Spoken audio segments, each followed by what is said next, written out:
ನೀವು ನಾನೇನು ಹೇಳೋದಕ್ಕೆ ಇಷ್ಟಪಡ್ತೀನಿ ಅಂದರೆ ತುಂಬ ವರ್ಷನ್ಸ್ ಆಯಿತು, ತುಂಬ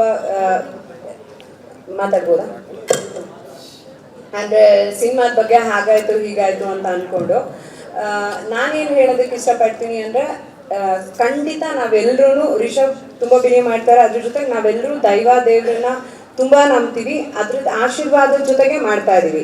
ಆ್ಯಂಡ್ ಇಲ್ಲಿರೋರು ನೀವೆಲ್ಲರೂ ಸಾಕಷ್ಟು ಜನ ನಂಬ್ತೀರಾ ನನಗೆ ಗೊತ್ತು.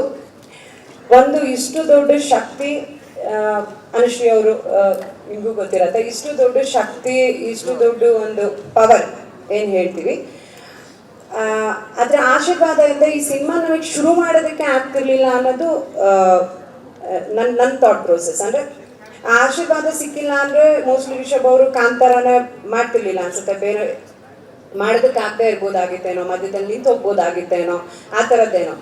ಆ ಪ್ರೇರಣೆಯಿಂದಾನೆ ನಾವು ಲಾಸ್ಟ್ ಟೈಮ್ ಕೂಡ ಹೇಳಿದ್ವಿ ಡಿವೈನ್ ಇಂಟರ್ವೆನ್ಷನ್ ಅಂತ. ಈ ಸಲನೂ ನಾನು ಹೇಳ್ತಾ ಇದ್ದೀನಿ, ಈ ಸಲ ತುಂಬ ಸ್ಟ್ರಾಂಗ್ ಆಗಿ ನಾವು ಬಿಲೀವ್ ಮಾಡಿದ್ವಿ. ಬಿಕಾಸ್ ನಾವೆಲ್ಲರೂ ಬೇರೆನೇ ಒಂದು ಪ್ರಪಂಚದಲ್ಲಿ ಬದುಕ್ಬಿಟ್ವಿ. ಒಂದು 5 ವರ್ಷದಿಂದ ಈ ಕಾಂತಾರ ಅನ್ನೋ ಪ್ರಪಂಚದಲ್ಲೇ ಇದ್ದೀವಿ.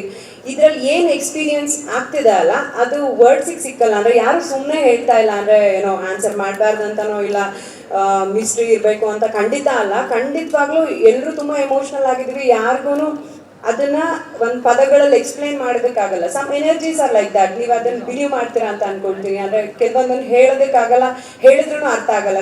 ಅದನ್ನ ನಮ್ಮ ಎಕ್ಸ್ಪೀರಿಯನ್ಸ್ಗೆ ಇಟ್ಕೊಳ್ಬೇಕು. ಸೊ ಹಾಗೆ